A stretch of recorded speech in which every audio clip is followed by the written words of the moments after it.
하나님 말씀은 출애굽기 16장 13절에서 20절 말씀입니다.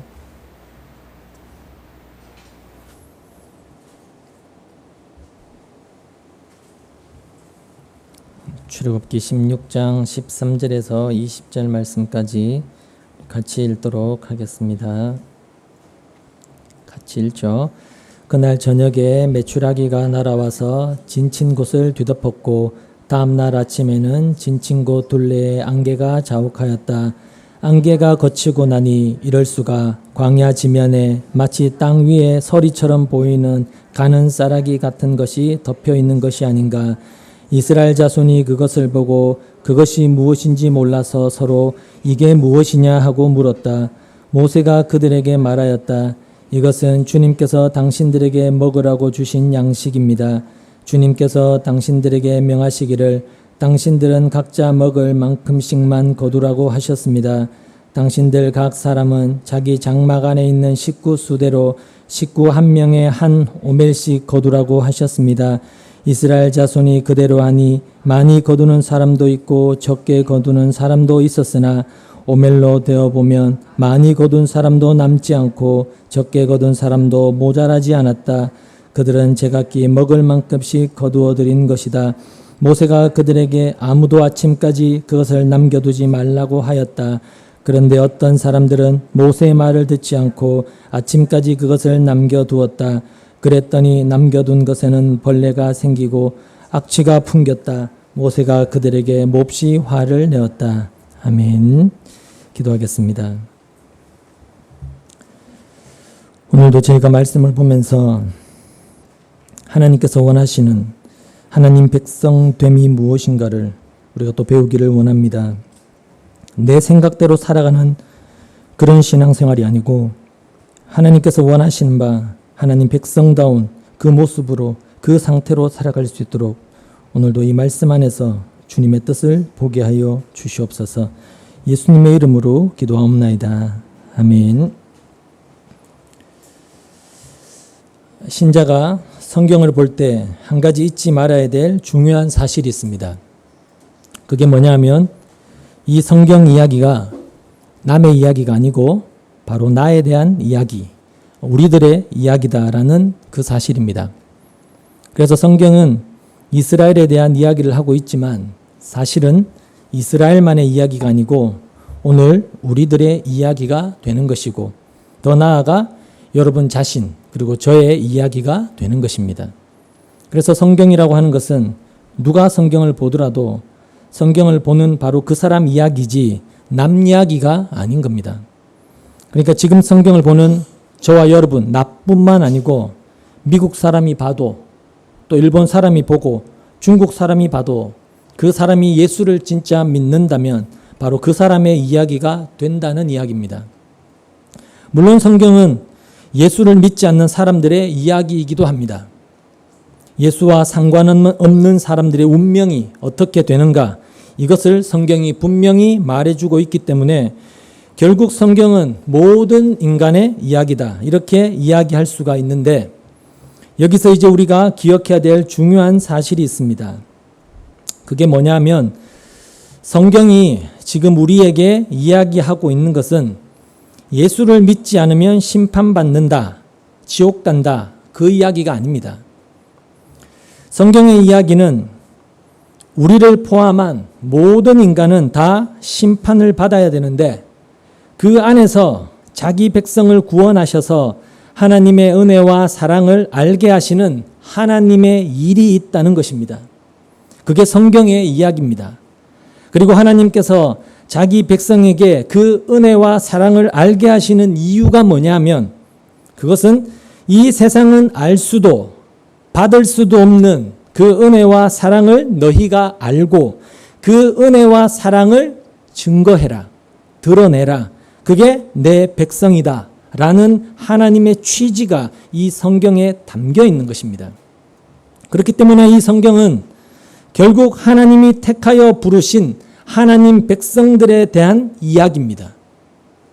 그들에게 하나님께서 지금 말씀을 하고 있는 것입니다. 뭘 말씀하시느냐? 이야기한 대로 하나님의 은혜와 사랑을 말씀하시면서 그 하나님 백성들이 은혜와 사랑을 알고 그 은혜와 사랑을 감사하게 함으로써 하나님이 영광을 받겠다. 이것이 하나님의 뜻으로 이 성경에 담겨 있는 것입니다. 그러니까 이 설교를 특히 목사의 말로 들으시면 여러분 안 됩니다. 때문에 성경은 단순히 우리를 구원하시려고 주신 말씀이 아닌 겁니다. 우리를 구원하시려고 주신 말씀이 아니라 하나님의 은혜와 사랑을 깨닫고 알아감으로써 나는 그 은혜와 사랑 때문에 살아가는구나 라는 그 사실을 평생 동안 내 삶의 방향과 목적과 자세로 삼으라는 것입니다. 그게 우리를 구원하여 불러내시고 말씀을 주고 계시는 하나님의 뜻입니다.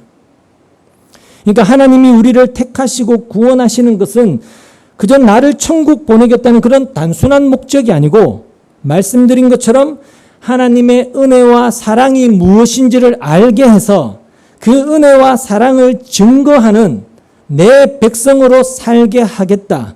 왜냐? 그것이 하나님 백성다운 것이니까. 하나님께 영광이 되는 것이니까.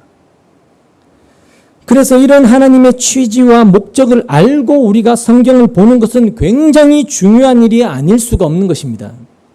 늘 이야기하지만 이 성경을 잘못 보게 되는 주된 이유가 뭐냐면 이 성경을 자꾸만 나의 복, 내 영광, 내 구원 이렇게 나 중심으로 성경을 보기 때문에 이해가 안 되고 잘못된 왜곡이 자꾸 튀어나오게 되는 것입니다. 하지만 성경은 내 구원이 아니고 하나님의 영광에다가 초점을 둬야 되는 것입니다. 그렇게 하나님의 영광이라는 이런 관점, 이런 시각에서 우리가 성경을 보게 되면 이스라엘의 출애굽과 지금의 이 광야 생활에서 그들의 잘못된 것이 도대체 무엇인지 이걸 우리가 알 수가 있게 되는 것이고 그들의 잘못된 그 모습이 바로 오늘 나에게 반복되고 있다. 그것을 이제 확인을 해야 한다는 것입니다. 그러니까 이렇게 성경이 이스라엘의 잘못된 것들, 이스라엘의 죄의 문제들 이런 것을 자꾸 드러내는 이유가 뭐냐면 이스라엘을 통해서 죄가 무엇인지 악이 무엇인지 그 죄의 실체를 좀 보라는 것입니다. 근데 그렇지 않고 만약에 이스라엘을 통해서 죄가 무엇인지 악이 무엇인지 그 죄의 실체를 보지 못하면 우리는 늘 죄라고 하는 것을 우리가 생각하는 인간이 생각하는 어떤 도덕, 윤리, 상식, 관념 내가 생각하는 어떤 종교성을 가지고 자꾸 판단하게 될 뿐이라는 거예요. 이스라엘의 이 이야기가 없으면 우리는 죄가 뭐냐? 이 죄는 도둑질하고 거짓말하고 사기치고 다른 사람을 때리고 죽이는 그저 어떤 도덕적인 것으로만 판단할 수밖에 없다는 것입니다.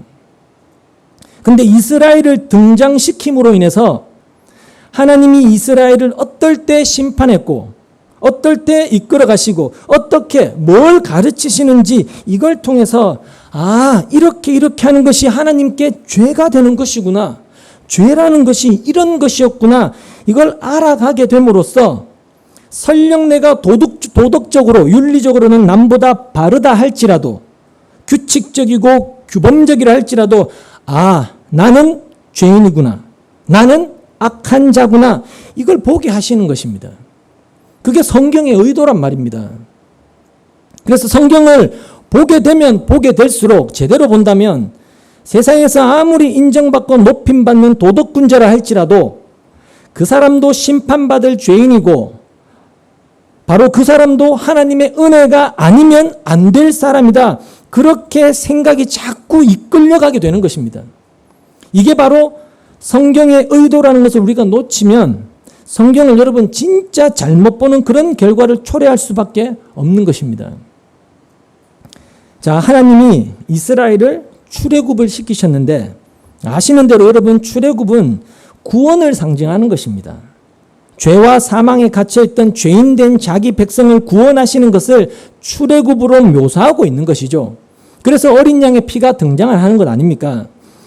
근데 그들을 애굽에서 이끌어내시는 것, 즉 죄와 사망에서 구원하시는 것은 이스라엘을 애굽에서보다 더 잘 살게 하기 위한 것이 아니라고, 예수 믿기 전보다 더 잘 먹고 잘 살게 하기 위한 것이 아니라고 했지 않습니까? 애굽에서의 삶보다 더 잘 살게 하려고 애굽에서 나오게 하신 것이 아닙니다. 그러니까 이스라엘은 지금 그것부터 하나님에 대해서 잘못 생각하고 있단 말입니다. 이스라엘은 애굽에서 나오면서 야, 하나님이 우리를 애굽에서 이끌어내셨으니까 이제는 고생 끝, 행복 시작이다. 우리를 이끌어내셔서 이제 편히 살게 하려고 우리를 인도해 가시겠지라는 그런 생각을 갖고 있단 말입니다. 왜냐하면 하나님이 말씀하신 그 약속의 땅은 젖과 꿀이 흐르는 땅이라고 분명히 그렇게 말씀을 하셨기 때문에 그걸 들었을 때 젖과 꿀이 흐르는 땅, 무슨 느낌입니까? 풍요롭게 산다는 뜻이잖아요. 풍요롭게 산다, 그것만 생각을 했을 거라는 겁니다. 그러니까 애굽에서 나갈 때는 그 생각밖에 없는 겁니다. 이제 우리가 믿는 하나님이 우리를 잘 살게 하실 것이다. 잘 되게 인도하실 것이다. 평안한 길로 데리고 가실 것이다. 그런 기대밖에 없는 거죠. 그러니까 이스라엘의 그런 기대가 바로 지금 신자들이 갖고 있는 기대와 똑같다는 겁니다. 우리가 갖고 있는 기대와. 하나님 믿으면 잘 된다. 복 받는다. 편안해야 된다. 그 생각과 똑같다는 거예요. 그러니까 그렇게 이스라엘을 보면서 우리가 하나님을 믿으면 자식도 잘 되고 가정도 잘 되고 모든 게 잘 된다는 그런 생각, 그런 기대도 이미 하나님을 잘못 알고 있는 악한 것이다. 하나님 앞에 죄가 될 뿐이다. 라는 것이 그렇게 하나하나 발견되어지고 드러나게 되는 거란 말입니다. 근데 이스라엘이 이제 그런 기대를 갖고 광야를 가는데 그런 기대가 이제 다 무너져 버리게 되는 거죠. 그러면서 광야에 들어가서 애굽에서는 마음대로 먹고 마셨던 그런 것들이 없는 그런 환경에 처하다 보니 이제 그들 안에 본성적으로 갖고 있었던 하나님에 대한 원망과 적대적 감정, 그 불평이 튀어나오더라는 것입니다. 그런데 하나님은 그들의 원망을 들으시고 책망하신 것이 아니고 오히려 먹을 것을 주시더라는 거죠. 원망을 했는데 원망을 들으시고 책망은 안 하시고 도리어 먹을 것을 주시는 겁니다. 자, 여기서 이제 우리가 생각해 봐야 되는 것은 우리의 어떤 상식대로 하나님이 이스라엘의 원망을 들으시고 야, 그건 잘못된 거니까 만약에 책망을 하시고 징계를 하셨다면 그럼 하나님이 원하시는 자기 백성 이스라엘은 어떤 이스라엘이어야 되느냐? 그것은 어떤 환경에서도 원망하지 않는 이스라엘. 그런 이스라엘을 하나님이 원하신다. 이렇게 해석이 되어버리는 것입니다. 원망해서 징계를 하셨다면 원망은 잘못된 것이다. 이렇게 되기 때문에 하나님은 원망하지 않는 이스라엘을 원하시는구나. 이렇게 오해가 되어지는 거죠. 근데 아시다시피 원망하지 않았다는 것이 여러분 사람의 어떤 의지나 각오나 결심으로 됩니까? 되는 게 아니거든요. 그렇지 않던가요? 여러분 자신만 봐도 그렇잖아요. 원망 불평이라고 하는 것은 마음 먹는다고 되는 게 아니지 않습니까? 현재 내가 살아가는 이 삶, 지금 이 환경 자체가 불만인데 여러분 어떻게 원망하지 않을 수가 있겠냐는 거예요. 내 속에 불만으로 가득한데 나도 모르게 원망이 나오고 뭔가 안 된다고 한숨이 튀어나오고 지금 그러지 않으십니까? 그렇잖아요. 그리고 또 이스라엘이 설사 하나님을 원망하지 않는다고 해서 그게 또 하나님께 영광이 되는 것도 아니거든요. 우리가 하나님께 영광을 돌린다는 것이 그저 내가 힘들고 어려운 가운데서도 원망하지 않고 불평하지 않는 그런 것이 아니라는 겁니다, 여러분. 이것은 욥을 통해서도 밝히 드러났지 않습니까? 아시는 대로 욥은 하루아침에 말 그대로 쫄딱 망한 사람입니다. 인생이 망한 사람이에요. 어느 날 갑자기 소와 나귀가 스바 사람들에게 강탈당했고 양과 종들은 하늘에서 떨어진, 쉽게 말하면 하나님이 불을 내리신 거거든요. 표면적으로는 하늘에서 떨어진 불에 다 타 죽어버리고 또 자식들은 집이 무너져서 하루아침에 한순간에 다 죽어버리는 이런 처참한 소식을 한꺼번에 들었단 말입니다. 욥은. 근데 그 소식을 듣고도 욥이 어떻게 했느냐? 주신 이도 여호와시고 거두신 이도 여호와시다라고 하면서 원망하지 않습니다. 오히려 하나님의 이름이 찬송받으실 것이다 라며 여호와를 찬송해버려요. 골 때리죠. 근데 욥의 문제가 그 찬송했다는 그걸로 해결이 되느냐? 안 되더라는 겁니다. 그러니까 하나님은 원망하지 않는 욥, 어떤 재앙에서도 원망하지 않는 욥, 그런 욥을 원하시는 것이 아니고 하나님을 알게 된 욥을 원하신다는 것입니다. 하나님이 누구신지 아는 욥. 우리가 볼 때는 여러분 그런 엄청난 재앙에서도 원망하지 않고 오히려 하나님을 찬송했다는 것은 이거는 대단한 신앙입니다. 그렇죠? 엄청난 신앙이잖아요.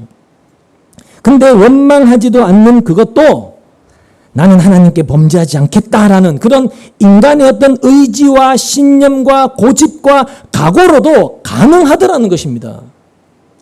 여러분 욥이 평생토록 하나님을 경외하고 악에서 떠난 대로 살아왔다고 성경이 이야기하는데 지금 하나님을 그가 원망해버리면 그동안 자기가 쌓아왔던 모든 신앙의 노력들이 물거품이 되지 않겠습니까? 다 무너져 버리잖아요. 원망했던 그것 때문에.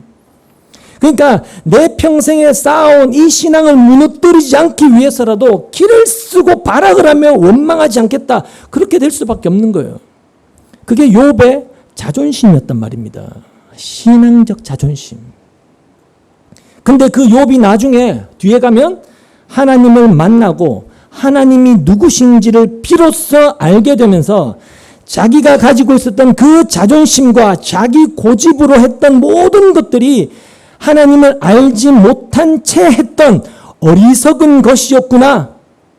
내가 얼마나 하나님 앞에서 보잘것없는 존재인지를 내가 몰랐구나. 그걸 비로소 깨닫게 돼요. 그래서 하나님께 회개하지 않습니까? 회개하게 되잖아요. 범죄하지 않으려고 내가 애를 쓰고 또 범죄하지 않는 것으로 자신의 신앙의 자존심을 세우려고 했던 이런 모든 것들이 하나님에 대한 무지한 것이었다. 내가 나의 가치를 높이려고 한 것에 지나지 않는구나 라는 그런 깨달음 가운데 회개하게 되어지는 것이 하나님이 원하시는 하나님 백성다움이라는 것이에요. 그 자체가. 그러니까 이스라엘도 지금 다르지 않다는 겁니다. 어떤 좋지 않은 환경에서도 원망하지 않는 그런 이스라엘로 훈련시키는 것, 그게 하나님의 일이 아니고 자신들이 하나님의 은혜와 사랑 앞에서 얼마나 보잘것없는 그런 존재인가를 아는 이스라엘, 그런 이스라엘이 되기를 하나님은 원하신다는 것입니다. 왜냐하면 그래야만이 이스라엘이 그렇게 되어져야만이 그들이 약속의 땅에 들어갔을 때 그 땅에 들어온 것은 단순히 순전히 하나님의 은혜와 사랑에 의해서입니다. 그렇게 감사할 것이 아니겠냐는 거죠. 자신의 어떤 신앙적인 행위, 선행, 공로 이런 것은 전부 다 부인하고 던져버리고 온전히 하나님의 은혜와 사랑 때문에 내가 들어왔습니다 라고 감사하는 것, 그게 하나님께 영광이 되는 것입니다. 그걸 광야 생활을 통해서 지금 배우게 하시는 것입니다. 우리의 인생을 통해서 애굽의 속성을 버리고 약속의 땅에 걸맞는 자들로 그렇게 새롭게 빚어 가시는 것이죠. 그런 뜻을 갖고 계셨기 때문에 하나님은 원망을 들으시고도 먹을 것을 주시는 겁니다. 일용할 양식을 주는 거예요. 잘했다는 것이 아니고 그들에게 뭔가 하나님께서 가르치고 깨닫게 할 것이 있다는 것이죠. 본문 13절을 보시죠. 그날 저녁에 메추라기가 날아와서 진친 곳을 뒤덮었고 다음 날 아침에는 진친 곳 둘레에 안개가 자욱하였다. 그 앞에 3절을 보시면 이스라엘이 애굽 땅에서 고기 가마 곁에 앉아있던 때를 그리워했다고 그렇게 이야기를 하는데 뭐 이스라엘이 애굽의 종으로 지내면서 매일같이 뭐 고기를 먹고 그러진 않았을 겁니다. 종으로 사는 삶이 얼마나 힘들고 고달픈데 뭔 놈의 고기를 매일같이 그들이 먹을 수 있었겠습니까? 그걸 생각해 보면 아마 하나님께 그들이 제사를 드리면서 제물로 바치면서 먹었던 그런 고기를 말하는 것이 아닌가 이렇게 생각이 되는데, 그렇게 보면 그들이 먹었던 고기는 보통 소나 아니면 양 뭐 그런 종류의 고기였을 겁니다. 제물로 바친 고기니까 그들은 부정한 것을 먹으면 안 되니까 주로 소나 양을 제물로 바칠 때 그때 먹었을 거다라고 그렇게 짐작을 할 수가 있죠. 근데 하나님은 그 고기 때문에 고기를 그리워한 이스라엘에게 고기를 주어 먹게 하시겠다 이렇게 말씀하셔놓고 메추라기를 보내신다는 것입니다. 메추라기 뭔지 아시죠? 조그마한 새예요. 물론 메추라기도 고기는 고기니까 뭐 잘못된 것은 아니라고 할 수가 있는데 거짓말은 아니죠. 하나님이 고기를 그렇게 주셨으니까. 근데 이스라엘은 하나님이 고기를 주신다고 하시는데 설마 메추라기를 보내셔서 그 메추라기를 먹게 하실 것이다 라고는 생각도 못했을 겁니다. 아마 소나 양과 같이 애굽에서 먹던 고기를 그들은 생각하지 않았겠습니까? 그렇게 저녁에는 이스라엘의 진을 치고 있을 때 그 진으로 날아든 메추라기를 잡아서 먹게 하셨고, 또 아침에는 안개가 거친 후에 지면에 서리처럼 보이는 가는 쌀아기 같은, 이 개역 개정에는 작고 둥글고 서리 같은 것이라고 되어 있는데 그런 것이 쫙 덮여 있게 하셔서 그걸 주어서 먹게 하셨다 이렇게 되어 있습니다. 그 뒤에 31절을 보면 이스라엘 사람은 그것을 만나라고 했다라고 되어 있는데, 만나라는 말이 무슨 뜻인지 아시죠? 만나라는 뜻이 무슨 뜻이냐면 이것이 무엇이냐라는 그런 뜻입니다. 이게 뭐냐? 그 뜻의 이름이 만나입니다. 만나. 근데 보시다시피 만나도 곡식은 아니었습니다. 뭐 가는 쌀아기, 뭐 작고 둥글고 서리 같은 것이지 곡식이 아니에요. 3절에 보면 고기와 마찬가지로 역시 이스라엘이 그리워했던 것은 빵을 배불리 먹었던 것을 그리워했습니다. 그렇죠? 빵을 배불리 먹었던 것들, 고기를 먹고 빵을 배불리 먹는 이 두 개를 그리워했다는 거죠. 그럼 빵을 만들려면 밀가루가 필요하고, 그렇다면 하나님은 밀을 주셔야 됩니다. 밀을 주셔야만이 밀을 가지고 밀가루를 만들어서 빵을 만들고 그렇게 해서 배불리 먹지 않겠습니까? 근데 하나님은 이스라엘이 먹어보지도 못하고 알지도 못한 만나를 주셨다라는 것입니다. 만나를. 그러니까 한마디로 말해서 메추라기도 그리고 만나도 이스라엘이 예상도 못하고 기대하지도 않았던 것을 주신 것입니다.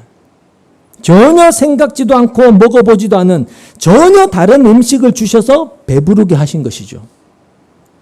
자, 그럼 이것으로 우리가 뭘 생각할 수 있느냐면, 지금 하나님께서 메추라기를 보내시고 만나라는 양식을 주시는 것은 단순히 자, 배고프지? 이제 먹고 배불러. 그런 의미가 아니라는 겁니다. 단순히 배고프니까 줄이고 있으니까 그 줄이고 배고픈 걸 해결해 주려고 그런 양식을 주신 것이 아니라는 이야기입니다. 바꾸어 말하면 이스라엘의 어떤 양식 문제, 그 배고픔의 문제를 해결해 주시기 위해서라면 그들이 먹고 싶은 것, 그들이 원하는 것을 주셔도 돼요. 소고기나 양고기나 밀가루 그런 걸 주셔도 되죠.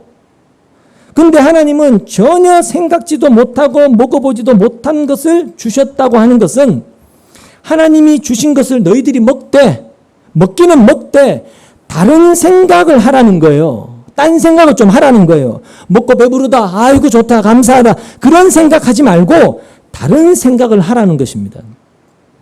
때문에 이걸 통해서 우리가 알아야 하는 것은 하나님이 주시는 것은 단순히 배부르고 잘 먹고 잘 살게 하기 위함이 아니라는 것입니다. 우리에게 주시는 모든 것은. 그 뒤에 16절을 보시면 그것을 알 수가 있는데, 16절을 보시면 주님께서 당신들에게 명하시기를 당신들은 각자 먹을 만큼씩만 거두라고 하셨습니다. 당신들 각 사람은 자기 장막 안에 있는 식구 수대로 식구 한 명에 한 오멜씩 거두라고 하셨습니다. 이렇게 이야기를 합니다. 자, 만나를 먹을 만큼만 거두라고 하면서 식구 한 명에 한 오멜씩 거두라고 분량을 정해 주십니다. 한 오멜은 대략 2.2리터쯤 되는 그런 분량인데 그렇게 1인당 한 오멜씩 거두는데 17절에 보면 이스라엘 자손이 그대로 하니 많이 거두는 사람도 있고 적게 거두는 사람도 있었다라고 합니다. 사람마다 거둔 것이 많기도 하고 적기도 했다는 것인데 이건 여러 가지 의미로 생각을 할 수가 있습니다. 먼저는 한 오멜을 거두는데 무슨 지금처럼 뭐 되를 가지고 가서 수량을 딱 정확하게 재서 거두는 것이 아니니까 사람마다 많고 적고의 차이가 있을 수도 당연히 있을 겁니다. 그리고 또 식구 수에 따라서 거두는 양이 다를 수밖에 없죠. 1인당 한 오멜이니까 식구가 4명인 사람들은 4오멜, 6명인 사람은 뭐 6오멜이고 이렇게 식구 수에 따라서 양이 다를 수밖에 없습니다. 그래서 거둔 것이 많고 적고의 차이가 나요. 근데 그렇게 많이 거두어도 한 사람 분량이고 그렇게 적게 거두어도 한 사람 분량이라는 것입니다. 그래서 뒤에 18절에 보면 오멜로 되어보면 많이 거둔 사람도 남지 않고 적게 거둔 사람도 모자라지 않았다. 그들은 제각기 먹을 만큼씩 거두어 드린 것이다 라고 하면서 결국은 남는 것도 없고 부족한 것도 없이 똑같더라. 그렇게 말씀을 하고 있다는 것입니다. 일단 이렇게 되면 많이 거두고 적게 거둔다는 것은 의미가 없어져 버립니다. 많이 거두어도 남는 것이 없고 적게 거두어도 부족한 것이 없다. 이렇게 되니까 많고 적고의 의미가 사라져 버리게 되죠. 그러니까 많고 적고의 의미가 사라진다는 말이 무슨 말이냐면 많이 거두면 먹고 남은 것만큼 내가 부자가 된다라는 풍요로워진다라는 그런 세상의 사고방식이 의미가 없어져 버린다는 것입니다. 여러분, 이 세상은 많이 거두기 위해서 살아갑니다. 직장을 다녀도 그렇고 장사를 해도 그렇고 많이 거두는 것이 목적입니다. 어제보다 오늘 더 내가 잘해서 더 많이 거두기 위해서 그래서 많이 남기려고 열심히 일하고 살아가고 있지 않습니까? 그러니까 세상의 사고방식은 많이 거두면 그만큼 많이 남아요. 또 많이 남는 것이 쌓이면 쌓일수록 뭐가 돼요? 부자가 된단 말입니다. 그러니까 많이 거두는 것이 부자로 연결되는 거예요. 많이 거두면 많이 거둘수록 부자가 돼요. 그래서 사람은 누구나 그런 생각으로 많이 거두기 위해서 살아갑니다. 이스라엘도 애굽에서 살았던 삶의 방식은 그런 방식이었습니다. 그들이 가축을 기르고 농사를 지으면서 많이 거두고 좀 더 넉넉해지기 위해서 살아갔지 않습니까? 그게 애굽의 사고방식이었단 말입니다. 그런 점에서 하나님은 지금 광야를 통해서 지금 이스라엘에게 애굽에는 없었던 새로운 것을 지금 배우게 하시는 것입니다. 그게 뭐냐 하면 많이 거두어도 남는 게 없고 적게 거두어도 부족함이 없는 새로운 세계, 새로운 방식의 삶, 이걸 배우게 하시는 것입니다. 근데 그게 사실은 세상 방식과 맞지가 않다는 거예요. 세상 방식과 맞지가 않는 겁니다. 말씀드린 것처럼 많이 거두면 적게 거둔 사람보다 더 많이 남게 되어 있는 것이 세상 방식인데 지금 이 만나를 주심으로 배우게 하시는 것은 세상 방식과 맞지가 않는 거예요. 적게 거두면 그만큼 부족할 수밖에 없는 건데 근데 하나님께서 인도에 가시는 그 새로운 세계라고 하는 것은 많이 거두든 적게 거두든 남는 것도 부족한 것도 없는 새로운 세계다. 그게 바로 약속의 땅이다. 그걸 지금 광야를 통해 가르치고 알게 하시는 것입니다. 새로운 세계의 삶의 방식은 이 세상 방식과 맞지 않다는 거, 다르다는 거. 그래서 여러분이 아셔야 될 것은 여러분 이 예수 안이라고 하는 것이 바로 새로운 세상인데 여러분이 예수 안으로 부름을 받았다면 그건 새로운 세상, 은혜의 세상에 들어와 있는 것인데 그 새로운 세상을 살아가면서 이 세상 방식에 늘 골몰에 있다면 그 새로운 세상을 여러분은 모르고 있는 거예요. 모르고 있는 것입니다. 아직 그걸 배우지 못했고 뭔가를 깨닫지 못하고 있다는 증거입니다. 그리고 그 보지 못하고 깨닫지 못하고 있는 것이 뭐냐? 라고 하는 것을 광야를 통해서 우리의 인생을 통해서 여러분이 배워 가셔야 된다는 거예요. 내가 지금 뭘 놓치고 있고 뭘 잊어버리고 있는지 그걸 여러분이 알아가셔야 한단 말입니다. 그래야만이 여러분의 신앙 여정이 제대로 걸어갈 수 있는 거예요. 아니면 헛방입니다, 여러분. 말씀드린 것처럼 세상의 상식은 많이 거두면 좋은 거예요. 장땡입니다. 그리고 적게 거두면 안 좋은 겁니다. 망한 거죠. 실패한 거고. 왜냐하면 많을수록 남는 것이 많으니까 그것으로 부유하게 되니까 부자가 되니까. 자, 한 달에 100만 원 쓰는 사람이 200만 원을 거두면 얼마가 남습니까? 100만 원이 남습니다.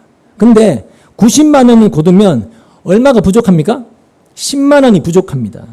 그게 세상의 계산법이지 않습니까? 근데 하나님은 많이 거두든 적게 거두든 남는 것도 부족한 것도 없는 세계, 그걸 지금 배우게 하신다는 것입니다. 어떻게 배우게 하시느냐? 어떻게 하면 많이 거둔 것도 적게 거둔 것도 남는 것도 부족한 것도 없는 그런 균등한 세계를 배우게 되느냐? 그것은 많이 거두든 적게 거두든 그 모든 것이 오직 하나님의 은혜로 베풀어진 것이다. 그걸 보게 하시는 거죠. 그걸 깨닫게 하시는 거예요. 모든 것이 은혜로 베풀어진 것이다. 이걸 자기 백성에게 깨닫게 하시는 거예요. 자, 이스라엘에게 메추라기를 주시고 만나를 주시는데 원망을 들으시고 주고 계십니다. 하나님을 원망했다는 것은 원칙대로 하면 어떻게 돼야 돼요? 진노를 받고 심판을 받아야 마땅합니다. 그죠? 근데 원망을 들었으면 심판을 해야 되는데 심판하시지 않고 오히려 먹을 것을 주셔서 그들을 배부르게 하신다는 것은 무슨 의미일까요? 먹을 자격이 없는 자에게 심판받아 마땅한 자에게 지금 양식을 주셨다. 그 뜻이 되는 것입니다. 맞죠? 심판받을 자에게 배부르게 하신 것입니다. 그러니까 하나님께서 뭔가를 주셨다고 했을 때는 그저 주신 걸 감사하고 좋아하는 것이 아니고요. 그걸 받은 내가 과연 받을 만한 자격이 있는가? 이것부터 좀 생각을 해야 돼요. 이걸 받은 내가 누구냐? 그걸 좀 보셔야 돼요. 이스라엘도 그걸 봐야 된단 말입니다. 메추라기도 먹고 만나도 먹는데 그걸 지금 먹고 있는 자기들이 누구인가? 바로 하나님을 원망한 자다.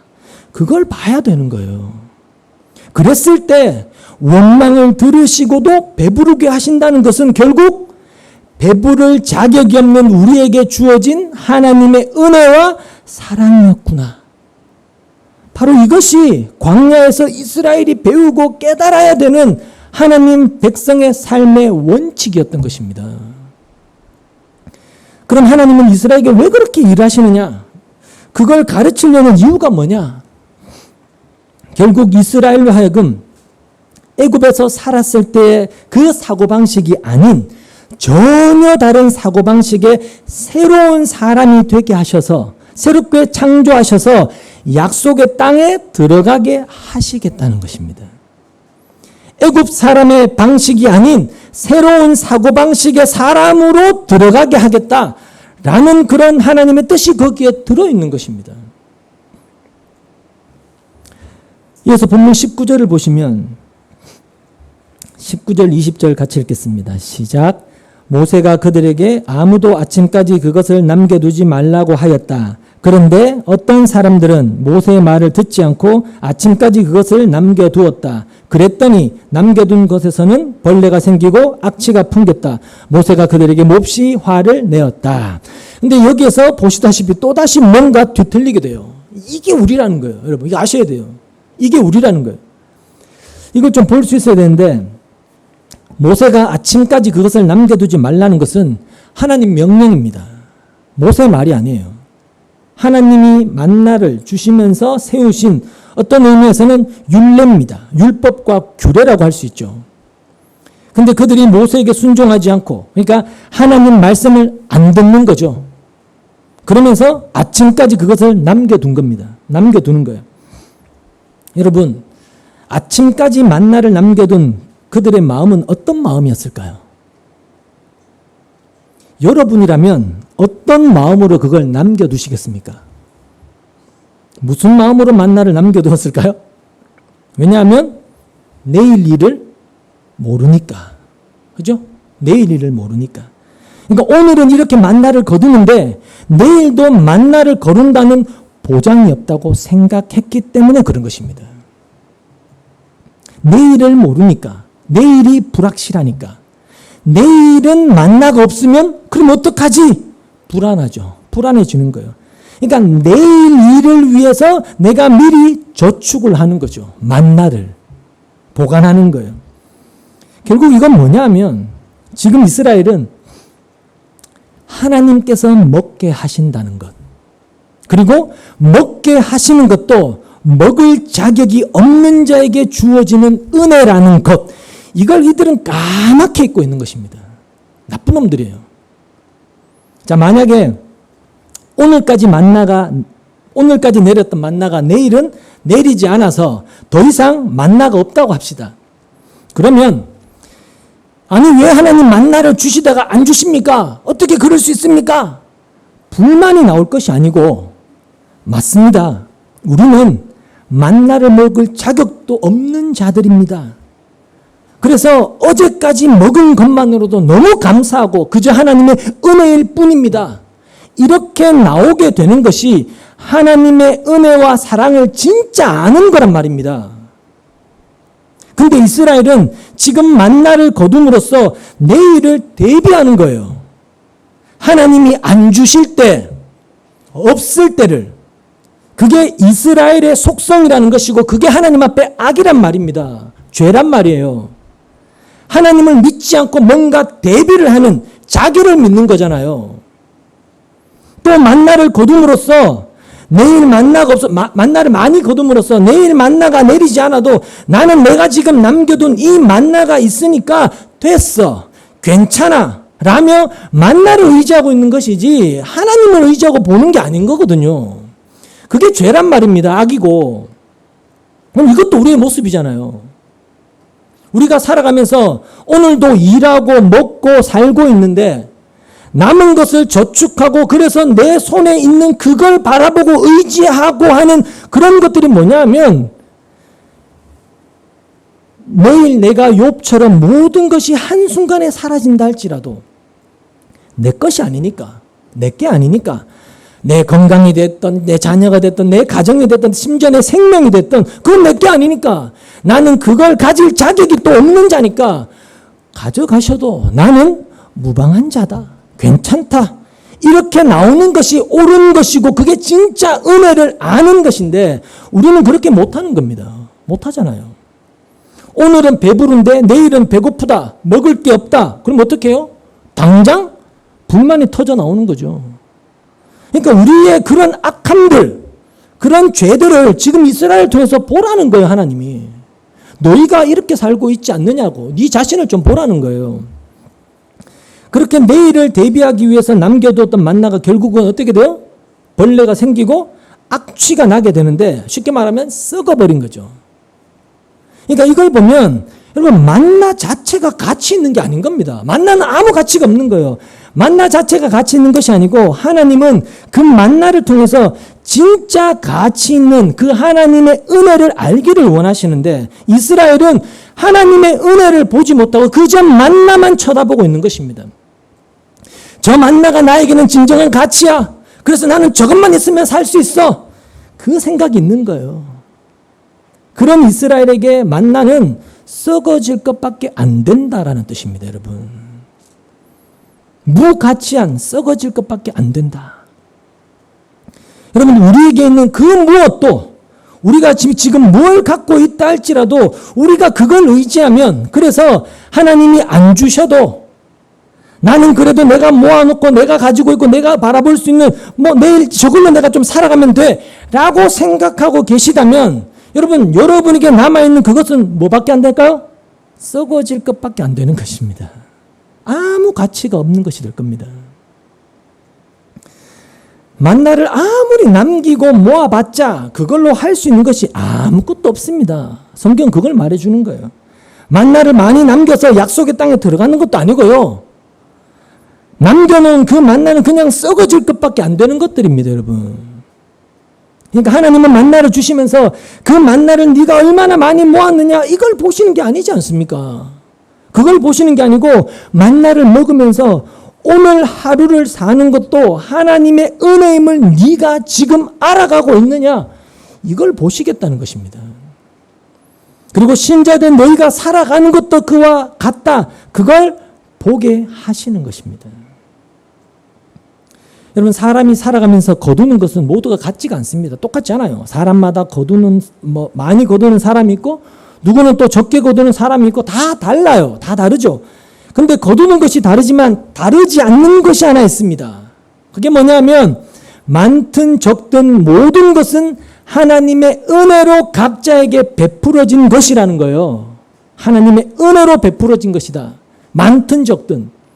근데 대부분의 사람들은 많이 거두면 큰 은혜고 적게 거두면 적은 은혜고 그러니까 많고 적음을 가지고 하나님의 은혜를 저울질하려고 한다는 것입니다. 그래서 우리가 늘 놓치지 말아야 할 것이 뭐냐면 많이 거두는 것이 적게 거두는 사람보다 복을 더 많이 받은 것이 아니고 또 적게 거두는 것이 많이 거두는 사람보다 복을 적게 받은 것도 아니라는 것입니다. 그렇게 보시면 절대 안 된다는 것입니다. 그러니까 그것이 자기를 그렇게 바라보는 것이 약속의 땅이라는 새로운 세계에서 살아가게 될 이스라엘의 새로운 시각이라는 거예요. 새로운 시각. 새로운 인간이라는 것이죠.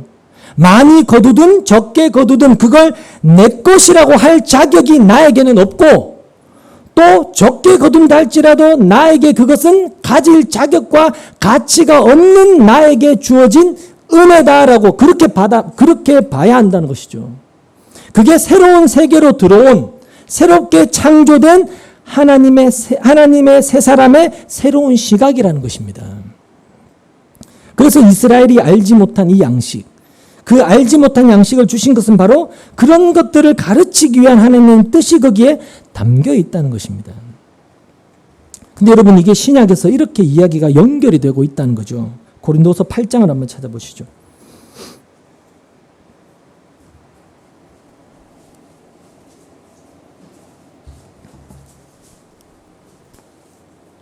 고린도서 8장 13절에서 15절 말씀만 보겠습니다.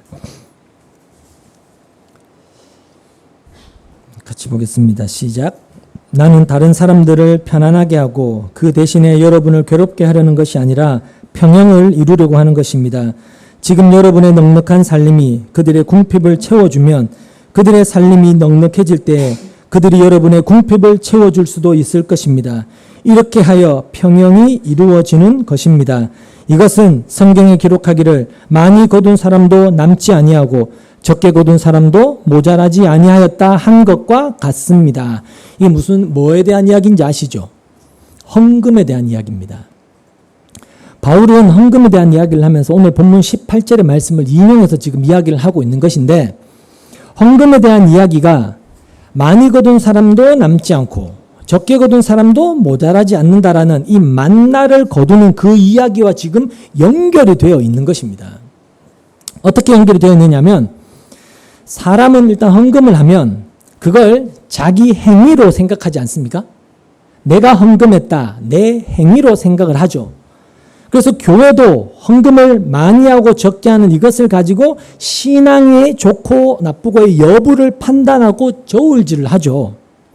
그래서 헌금 봉투에 이름을 쓰고 심지어 금액도 씁니다. 심지어는 그걸 사람들이 보도록 주보에 실기도 하죠. 그래서 자기 이름과 신앙이 인정받고 싶어서 헌금을 하거나 또 많이 한 사람도 그런 의도로 하게 되는 그런 사람들도 많이 있습니다. 근데 그렇게 되면 많이 거둔 사람은 거두고 남은 것으로 자기를 드러내는 결과가 되지만 근데 적게 거둔 사람은 그렇게 하지를 못해요. 왜? 드러낼 것이 없으니까. 돈이 없으니까. 그러니까 그런 것 때문에 교회에 뭐가 발생합니까? 차별이 발생하는 거예요. 근데 신자된 우리는 어떤 자들이냐? 은혜 속에 살고 있는 자들입니다. 신자는 은혜 안에 있는 자들이에요. 그래서 교회도 은혜 안에 부름받은 사람의 모임입니다. 그게 진짜 교회예요. 은혜 안에 있는 거죠. 근데 은혜 속에 살고 있다는 것은 다른 말로 하면 하나님의 다스림으로 살고 있다는 거거든요. 하나님의 다스림으로 살고 있는 것이고, 그래서 내가 거둔 모든 것이 내 실력, 내 능력, 내 열심, 내 노력이 아니고 뭐다? 하나님의 은혜라는 것입니다. 내가 거둔 모든 것이. 그리고 내가 거둔 모든 것이 은혜라는 그 말 안에는 은혜의 많고 적음의 차이가 없다. 은혜는 모든 사람에게 균등하고 똑같습니다. 많이 거둔 사람은 은혜가 많고 적게 거둔 사람은 은혜가 적은 것이 아니라고 했지 않습니까? 그러니까 은혜가 똑같다는 걸 생각을 하면 많이 거두든 적게 거두든 은혜 안에 있다는 것은 다 같이 동일한 것입니다. 맞죠? 그걸 우리가 놓치면 안 된다는 것입니다. 그렇기 때문에 은혜 안에 있는 신자는 나에게 남은 것을 가지고 부족한 사람을 도와줄 수 있어요. 헌금할 수 있단 말입니다. 근데 그걸 가지고 자기 자랑이나 내 이름을 드러낼 수는 없다 이야기예요. 왜? 은혜 안에 있기 때문에. 또 적게 거둔 사람은 왜 나는 적게 거두게 해서 나는 그걸 못하게 합니까? 할 수 없지 않습니까? 라고 불만과 불평을 가질 수도 없는 것입니다. 여러분, 그게 은혜 안의 세계인 거예요. 그리고 그걸 가리켜서 예수 안에 있는 교회, 이렇게 이야기를 하는 것입니다. 그렇기 때문에 많이 거두고 남아서 넉넉한 것으로 적게 거둔 사람의 부족함을 내가 보충해주고 도와주었다 할지라도 그게 나의 자랑이 안 되고 자랑할 수가 없는 것, 그게 바로 새로운 세계고 예수 안의 세계라는 거예요. 신약으로 말하면 예수님의 십자가, 그 피의 은혜로 충만한 세계, 그게 바로 균등의 세계라는 겁니다. 그러니까 십자가가 우리를 그렇게 평등한 자로, 균등한 자로 만들어버리는 거예요. 십자가의 은혜가. 그래서 우리가 십자가를 믿는 믿음으로 내가 산다라는 그 말은 이 세상 속성을 따라가지 않고 흔들리지 않는 것입니다. 그러니까 많이 거두어서 많이 남는 걸 가지고 나를 자랑하고 나를 드러내는 그런 세상 속성에 흔들리지 않고 살아가는 거예요. 세상이야 뭐 자기가 거둔 걸 자기 것으로 여기잖아요. 다들. 내가 수고하고 땀 흘리고 내가 애써서 번 것이 내 것이야 라고 여기고 그걸 자기 힘으로 생각하고 그래서 적게 거둔 자를 업신여기기도 하고 짓밟기도 하고 이렇게 살아가지만 십자가를 믿는 믿음은 많이 거두든 적게 거두든 이 모든 것을 주님의 은혜로 바라보는 그런 세계라는 거예요. 그래서 많고 적음의 전혀 차이가 다 사라져버리는, 균등하게 되는, 그게 바로 십자가로 세워진 은혜의 세계다. 예수 안이다. 그걸 이 광야의 만나를 통해서 우리로 배우게 하시는 것입니다. 지금 균등하게 된다는 것은 가진 게 똑같다라는 게 그런 뜻이 아닙니다. 균등하게 된다는 것은, 여러분 세상은 똑같이 균등하게 될 수가 없어요. 많이 거둔 사람과 적게 거둔 사람이 분명한 차이가 있을 수밖에 없습니다. 그런데 똑같이 균등한 양을 거두지 못했지만 균등하게 만들어버리는 그게 십자가라는 것입니다. 거둔 것을 똑같이 평균해서 골고루 나눈다는 것이 아니고 거둔 걸 의지하거나 남과 비교하지 않고 오직 은혜로 보게 하는 것, 은혜로 보게 하는 이걸 통해서 가진 것이 많고 남은 것이 있다 할지라도 그것을 자기를 내세우지 않는 그런 세계, 그게 균등의 세계라는 것이죠. 그러니까 이스라엘로 지금 그걸 배우게 하시는 것이 광야의 양식, 즉 만나였던 것입니다. 만나를 많이 거두든 적게 거두든 하나님께서 이걸 주셔서 우리로 먹게 하셨다라며 은혜로 인해 감사하게 되어지면 많고 적음의 의미는 다 사라져버리는 것입니다. 많아서 행복이고 적어서 불행이 아니고 하나님의 은혜 그 자체가 기쁨과 만족으로 다가올 때 그 은혜가 나에게 행복이 되는 세계, 그게 균등의 세계고 공평의 세계인 것입니다. 그렇게 살아갈 때 이스라엘은 하나님의 은혜가 무엇인지를 증거하는 그런 백성다움의 길로 갈 수가 있게 되어지는 것입니다. 은혜를 알게 되었으니까. 그래서 교회는 헌금 많이 한 사람은 높이고 헌금을 가지고 신앙을 저울질하는 것은 진짜 십자가 은혜를 무시하고 멸시하는 것이 되는 것입니다. 우리는 십자가 은혜보다 돈이 더 좋다. 그건 노골적으로 드러내는 것밖에 안 된단 말입니다. 자, 성경은 내 이야기고 우리 이야기라고 했습니다. 그래서 이스라엘의 광야 이야기가 저와 여러분의 이야기입니다. 그래서 하나님은 우리를 많이 거둔 자도 남음이 없고 적게 거둔 자도 부족함이 없는 그 은혜 안으로 우리를 불러내셨습니다. 은혜 안으로 우리를 부르신 거죠. 근데 우리가 어떻나요?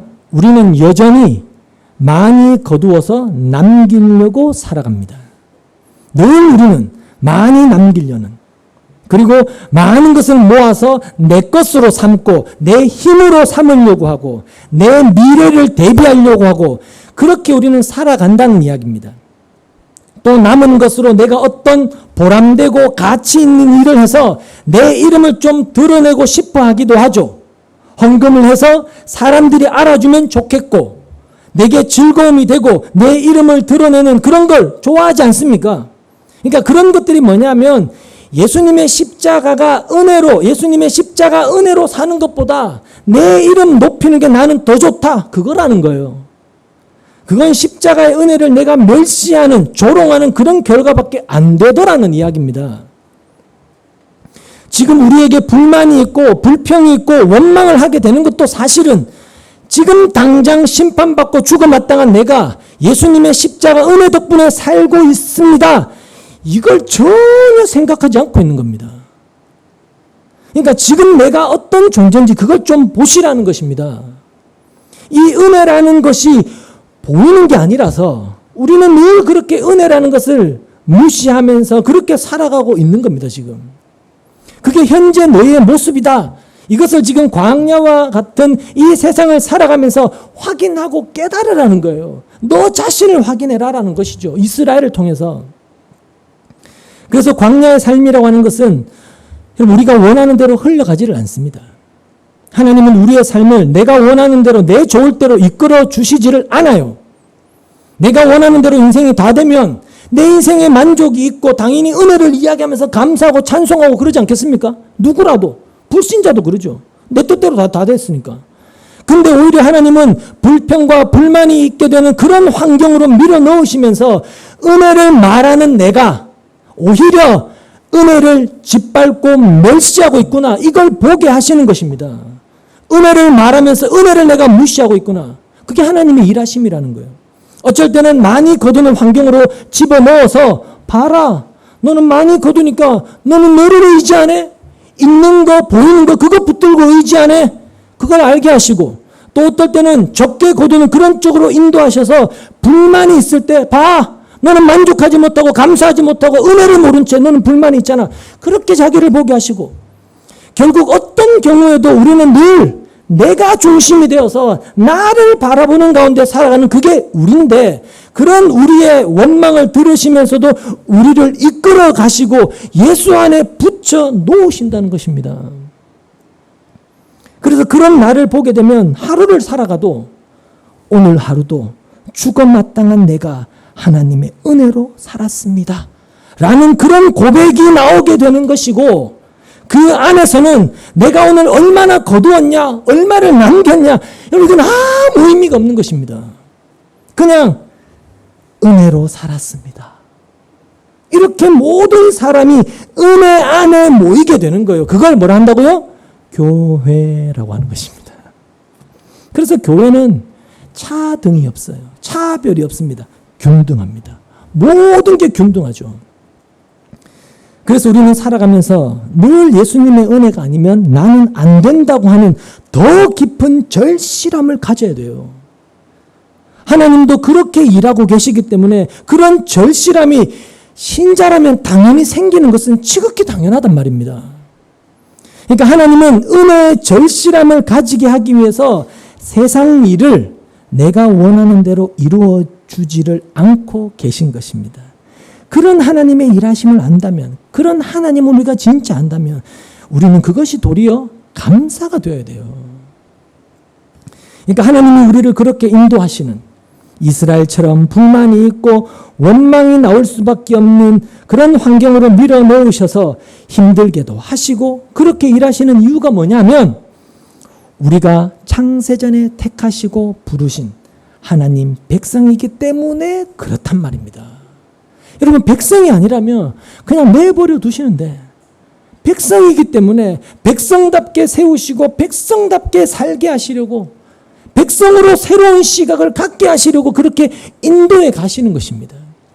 은혜와 사랑을 더 깊이 깨달아 알아가게 하시면서 내가 있는 그 자리에서 은혜를 높이고 감사하고 자랑하는 그런 자기 백성으로 살게 하시면서 영광 받겠다라는 그 하나님의 뜻과 목적이 저와 여러분에게 세워져 있다는 말입니다. 많이 거두고 많이 남겨서 그걸 복으로 자랑하는 그런 우리가 아니고, 구원의 은혜를 깨닫고 예수를 믿게 된 그것이 내가 온 천하를 얻은 것보다 더 귀한 축복입니다. 그 고백을 하게 되는 신자, 저와 여러분, 그게 하나님께서 원하시는 신자다움인 것입니다. 여러분, 우리 몸이 그리스도의 것이라고 성경이 말씀하지 않습니까? 그리스도의 것 때문에 그리스도의 몸으로 존재하는 것이 신자인데, 우리가 그렇게 내 몸이 아니고 그리스도의 몸으로 존재한다면 내가 거둔 것이 있고 남은 것이 있다 할지라도 내 것은 아닌 겁니다. 맞잖아요. 내 것이 아니라는 것은 다 남줘라 그러니까 그런 말이 아니고, 내 이름, 내 영광을 위한 것으로 우리가 사용할 수 없다는 거예요. 그 어떠한 것이라도, 많고 적고 그것과 상관없이 신자는 자기 몸으로 하나님께 영광을 돌리는 그 자리로 부름받아 나와 있는 것입니다. 그걸 늘 우리가 확인해야 되고 그걸 알아야 되는 거예요.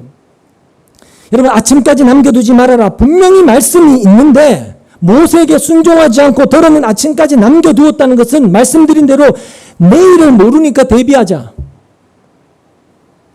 그러니까 말씀보다 자기들 눈에 보이는 만나를 더 믿고 싶은 겁니다. 말씀보다도. 하나님이 인도하신다고 분명히 들었는데도 만나가 더 믿을 만한 거예요, 지금. 그 만나도 하나님이 줬다, 이걸 까맣게 잊고 있는 거죠. 정말 어리석고 바보 같은 짓이죠. 우리가 늘 그렇게 은혜를 잊고 살아간다는 이야기입니다. 성경이 우리에게 말하는 것이. 하나님이 살아계신다고 우리는 늘 입만 열면 이야기하면서도 우리는 내일을 여전히 불안해하잖아요. 내 뜻대로 안 될까 싶어서, 혹시나 망할까 싶어서, 죽을까 싶어서, 오늘 내가 밥숟가락을 떠서 세 끼를 먹으면서도 우리는 늘 나중을 걱정하고 있죠. 먹고 살게 하신 분이 하나님인데 그 하나님이 나를 다스리시고 인도하고 계신다. 이걸 우리는 안 믿는 겁니다, 여러분. 그래서 그저 내가 원하는 대로 안 되면 어떻게 하나, 좀 내가 원하는 대로 됐으면 좋겠는데, 늘 그런 걱정, 염려, 원망, 불평 갖고 있는 거죠. 그래서 여러분, 단언컨대 우리는 구원될 수 없는 자들이에요. 우리는 절대로 구원받을 수 없는 자들입니다. 그런 우리의 속성, 우리의 습성을 가지고는 절대로 천국에 못 가요, 여러분. 구원될 수 없는 자들이죠, 우리는. 그렇게 구원될 수 없는 자인 우리를 예수 안에 불렀고 예수의 피로 거룩하게 하셨다. 그게 하나님의 넘치는 무한한 은혜가 되는 것입니다. 그러니까 늘 우리의 삶 속에서 나는 구원될 수 없는 자구나, 그게 확인되어질 때 그런 나 같은 자를 예수 안으로 부르시고 그분의 피로 나를 거룩하다 하시고 그런 나를 생명에 있게 하신 그 하나님의 은혜와 사랑이 너무너무 귀합니다. 이런 고백이 비로소 나와지게 되는 것입니다. 그렇게 평생 동안 하나님의 은혜가 나를 생명으로 이끌어 간다라는 그 사실만 믿으시면서 날마다 주의 은혜가 아니면 안 되는 나, 그렇게 확인하시고 주의 은혜를 높이는 그런 길로만 나아가는 우리가 되기를 바랍니다. 기도하겠습니다.